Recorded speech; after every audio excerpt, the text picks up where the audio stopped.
دنیا میں کئی ایسے واقعات رونما ہوتے ہیں جو خود بخود تاریخ کا حصہ بن جاتے ہیں، جن سے ماضی، حال اور مستقبل کا درس ملتا ہے۔ ایسے ہی واقعات میں ایک تقسیم ہند میں مسلمانوں کی ہجرت ہے۔ صدیوں تک ساتھ رہنے اور ایک دوسرے کی خوشی غم میں شرکت کرنے والے پلک جھپکتے ہی جان کے دشمن بن گئے۔ تقسیم ہند داستانوں کی ایسی کتاب ہے جس کا ہر صفحہ خون کے آنسو رلاتا ہے۔ گھر چھٹے، جائیدادیں لٹیں، بیٹیاں کنویں میں ڈوب مری، تو کہیں باپ اولاد کو بچاتے بچاتے دم توڑ گیا۔ لٹے پٹے قافلے، بچھڑنے والے پیاروں کو ڈھونڈتی آنکھیں، انتظار، امید اور وسوسوں کے ساتھ نئی زندگی کی ابتدا۔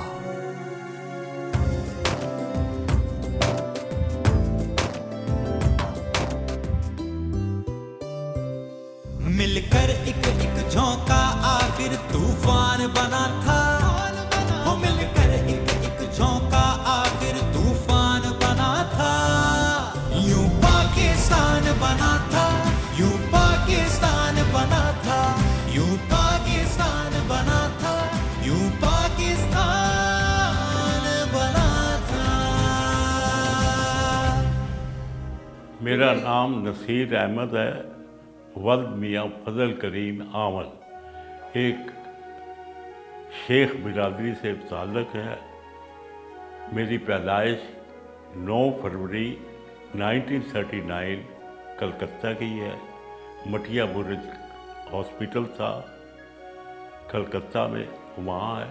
اس کے بعد سیکنڈ ورلڈ وار شروع ہو گئی۔ ہمارے والدین وہاں سے شفٹ ہو کے آگرے آ گئے۔ نائی کی منڈی میں ہمارا گھر تھا اور ہینگ کی منڈی میں ہماری چمڑے کی دکان تھی۔ پارٹیشن میں ہمارے پورے چنیوٹ والوں نے ایک ڈبہ ریلوے کا بک کرایا تھا۔ اس میں ساری فیملی جتنی چنیوٹ کی شیخ برادری تھی تقریباً اپنی فیملیوں کے ساتھ اس میں بمبے آئے۔ بمبے میں ہم لوگ بھنڈی بازار میں رہے، ہمارے ایک عزیز تھے ان کے یہاں۔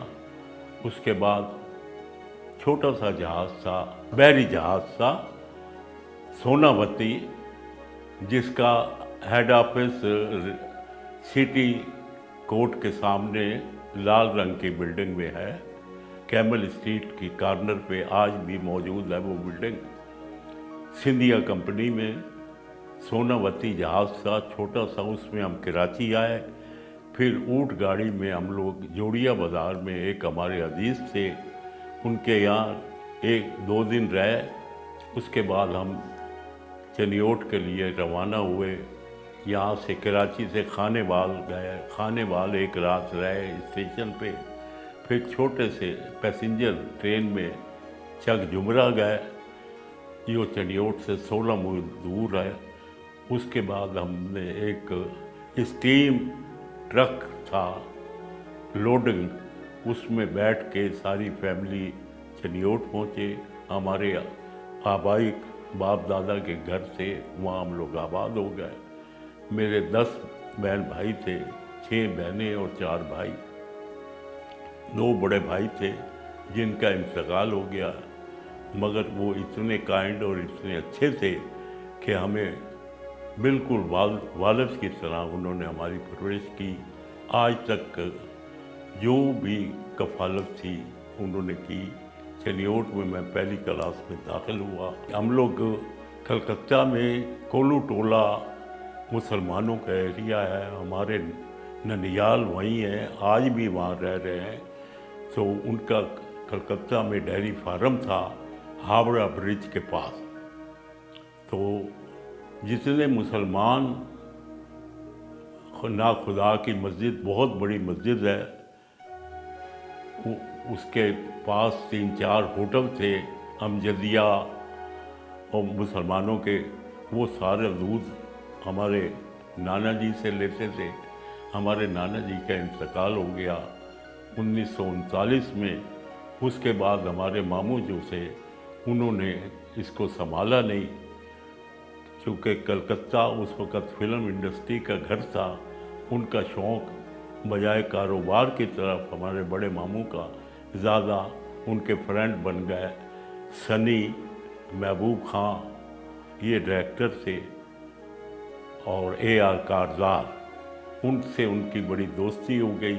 उनका कारोबार से दिल उचाट हो गया, लिहाजा dairy farm second world war में जापान ने हावड़ा ब्रिज पे अटैक किया, जहाज़ों के साथ बम मारा। हावड़ा ब्रिज जो कलकत्ते का था थोड़ा सा डैमेज हो गया। उसके किनारे पे जितने भी आबादियाँ थी, कैंडी थी, डेयरी फार्म थे, सारे लोग छोड़ के भाग गए, लिहाजा वो कारोबार ख़त्म हो गया। हमारे वालिद साहब के मामू थे हमारे नाना, वो आगरे शिफ्ट हो गए। आगरे में हमने अपना मकान लिया नाई की मंडी में, और हींग की मंडी में हमारा कारोबार था।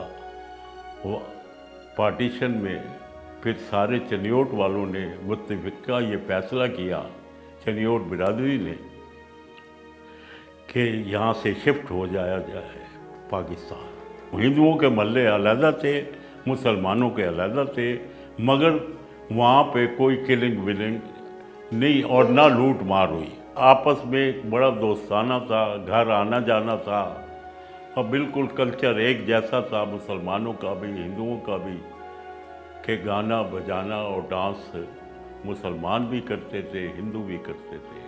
और मुसलमानों में ये खूबी थी कि मुसलमान जुम्मा बड़ी तैयारी के साथ अदा करते थे। ना खुदा की मस्जिद थी, इतनी बड़ी मस्जिद जैसे लाहौर की शाही मस्जिद है। वहाँ पे मुसलमानों के होटल्स थे जिसमें तकरीबन हर चीज़ पकती थी।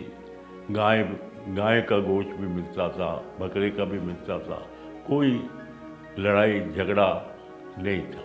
उस वक़्त लाइसेंस मिलता था बड़े गोश्त का, हर बंदा गोश्त नहीं कर सकता था, और अंग्रेज़ों की जिम्मेदारी होती थी कि जिसको वो लाइसेंस देते थे उसका माल एमिकेबली सेल होता था, और कोई उस पर एतराज़ या लड़ाई झगड़ा नहीं होता था। सबसे ज़्यादा गोश्त के वाक़यात हुए हैं राजपूताना में और पंजाब में। आज़ादी की तहरीक शुरू करने वाले भी मुसलमान थे। ढाका के रईस और ढाका के नवाबों ने ये काम, नवाब सलीमुल्लाह ने मुस्लिम लीग की बुनियाद रखी थी। नवाब सलीमुल्लाह और फजल हक मुस्लिम लीग की इब्तदा बेसिकली मुसलमानों की जद्दोजहद की आज़ादी की इब्तदा बंगाल से शुरू हुई थी, और बंगाल के बाद उस वक़्त मोहतरम जनाब कायद आज़म साहब कांग्रेस में थे, मुसलमानों के लीडर तकरीबन कांग्रेस में थे।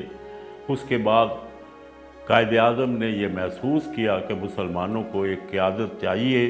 वो इंग्लैंड से तशरीफ़ ले आए, और उन्होंने बाकायदा 1940 में करारदाद पाकिस्तान की करारदाद लाहौर मिंटो पार्क में पास कराई। उसके बाद मुसलमानों की जंग आज़ादी की या पार्टीशन की अपना मूवमेंट शुरू हुई।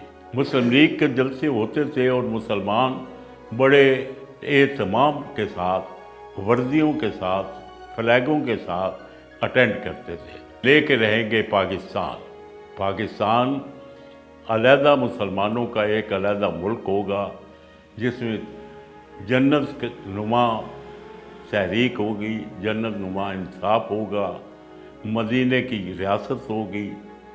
ये ख्वाब चौधरी रहमत अली ने देखा था और मुसलमानों के बाकी लीडरों ने देखा था। इलाहाबाद में बहुत बड़ा कॉन्फ्रेंस हुई थी जिसकी सदारत हज़रत अल्लामा इकबाल ने की थी। उसके बाद 8-10 आदमियों की हिंदुओं की डेथ हुई और थोड़ा बहुत घरों को लूटा और कुछ को आग भी लगाई। ख़ास कर कलकत्ता में कोई इतनी कत्ल गारत नहीं हुई, मगर उसके मुकाबले में बिहार में, पंजाब में, राजस्थान में और दूर दराज एरियो में मुसलमानों को ज़रकोब किया गया, मारा गया, उनके जुल्म किए। ख़ास कर पंजाब में बूढ़े जवान सबको मार दिया और औरतों को सिखों ने उठाया और उसमें पेश में राजा पटियाला का मेन हाथ था। सबसे बड़ी जो राजवाड़े थे वो पंजाब में थे, उसमें ज़्यादा सिखों के थे, जिसमें सबसे नंबर 1 तो राजा पटियाला था।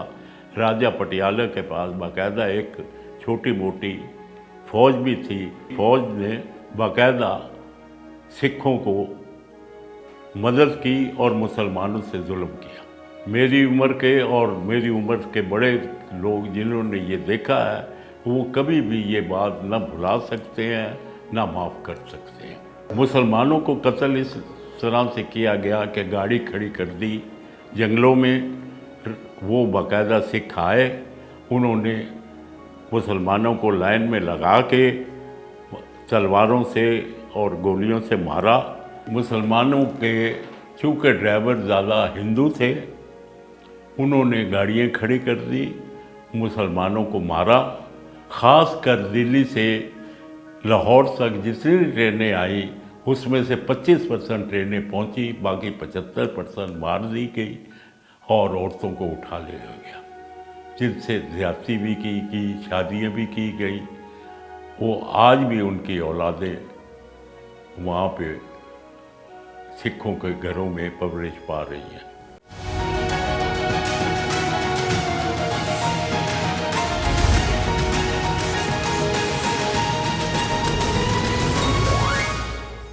याद आती है वो, ऐसे लगता है जैसे फिल्म चल रही है सामने जुल्म की।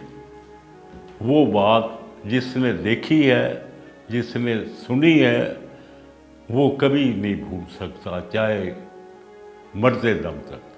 और नई पौध को ये एहसास ही नहीं हमारी कि हमारे एंसेस्टरों ने कितनी कुर्बानियाँ दे के ये पाकिस्तान बनाया है। अपने एक एक खून से इसकी तारीख़ लिखी गई है और इतना कुछ हुआ है कि आप दुनिया में इतना जुल्म बहुत कम लोगों पे, मुसलमानों पे आज भी हो रहा है। जब तक मुसलमान मुत्तहद नहीं होंगे, तालीम नहीं हासिल करेंगे, साइंस नहीं पढ़ेंगे, दुनिया में 176 नोबेल प्राइज़ तकरीबन डिस्ट्रीब्यूट हुए हैं 1903 से, जिसमें से सिर्फ 13 मुसलमानों को मिले हैं, बाकी दुनिया को मिले।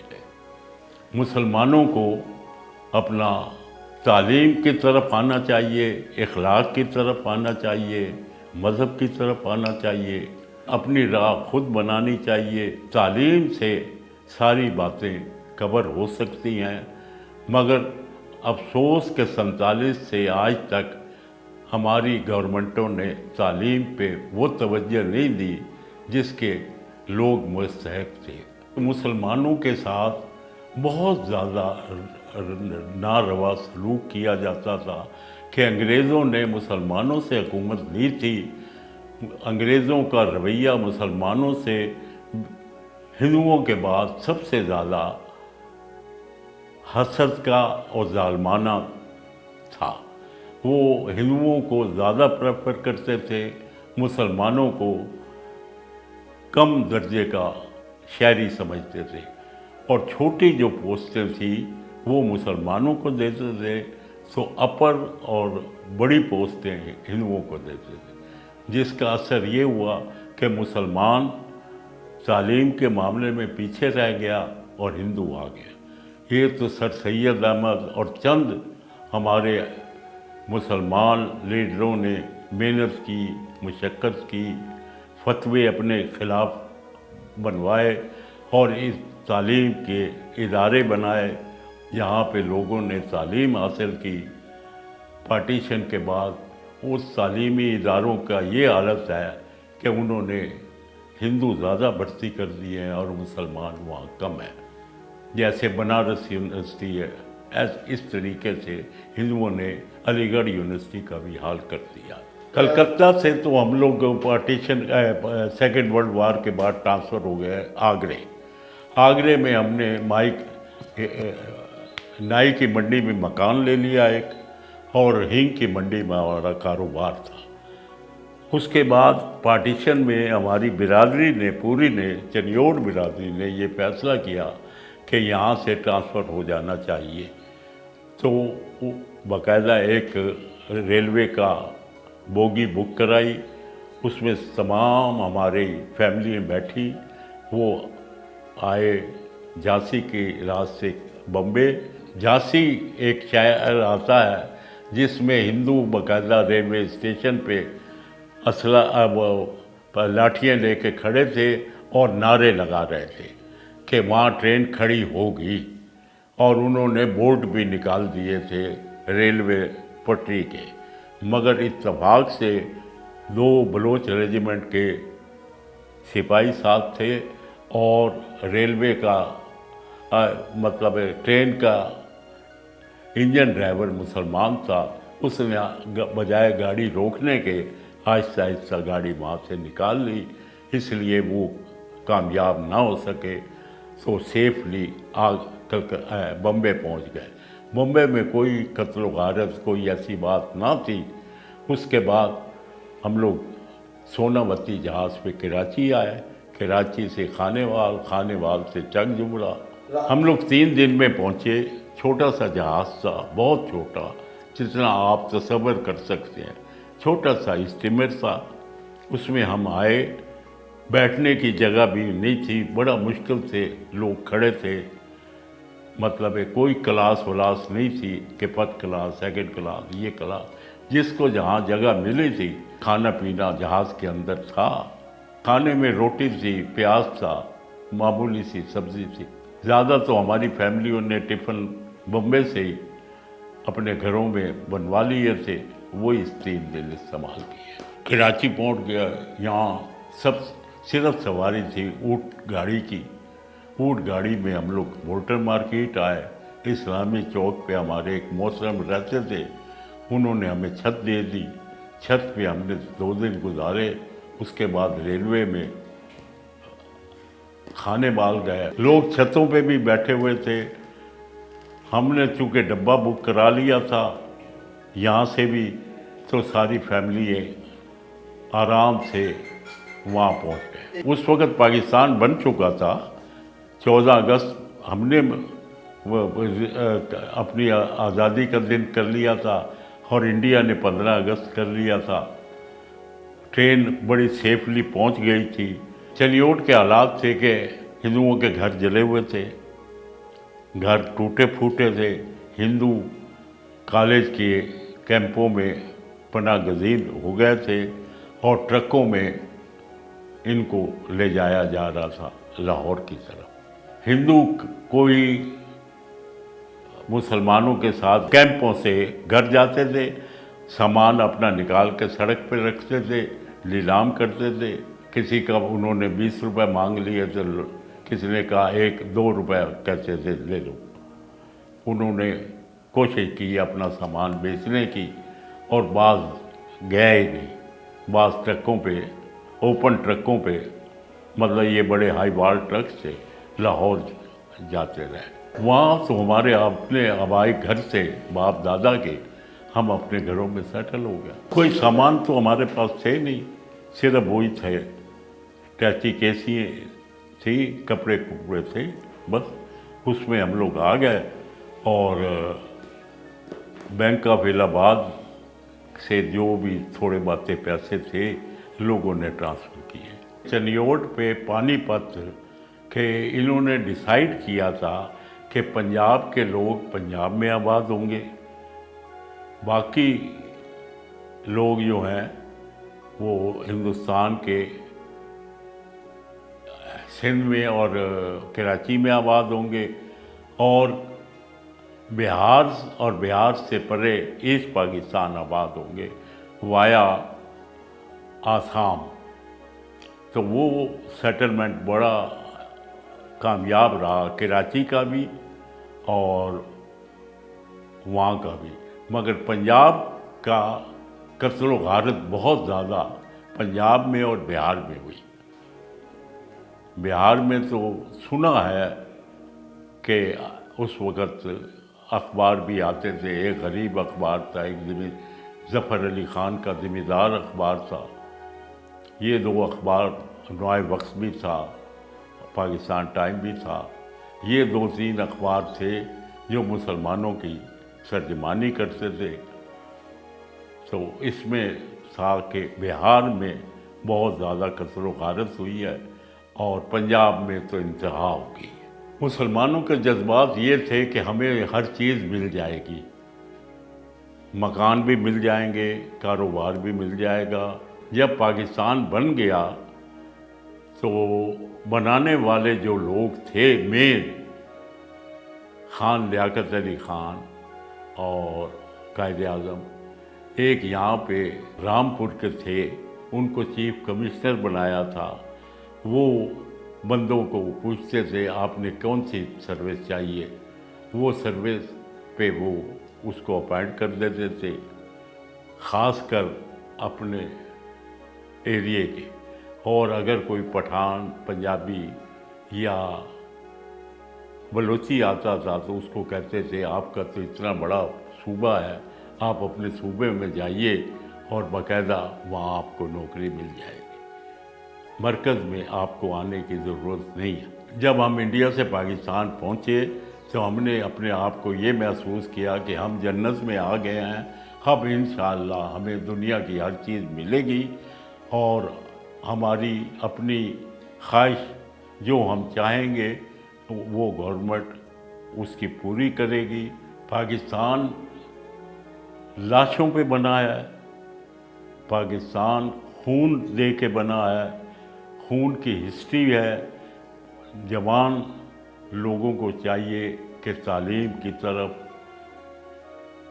ज़्यादा से ज़्यादा तवज्जो दें ताकि इस पाकिस्तान में हैव और हैव नॉट का मसला ना हो, लोग तालीम याफ्ता हों, उनको जॉब मिले और उनके मसाइल हल हों और उनको रोटी कपड़ा मकान मिले। नौजवान फ़ख्र करें कि वो एक आज़ाद मुल्क में आ गए हैं और ज़्यादा से ज़्यादा तालीम लें और इस मुल्क की बागडोर संभालें।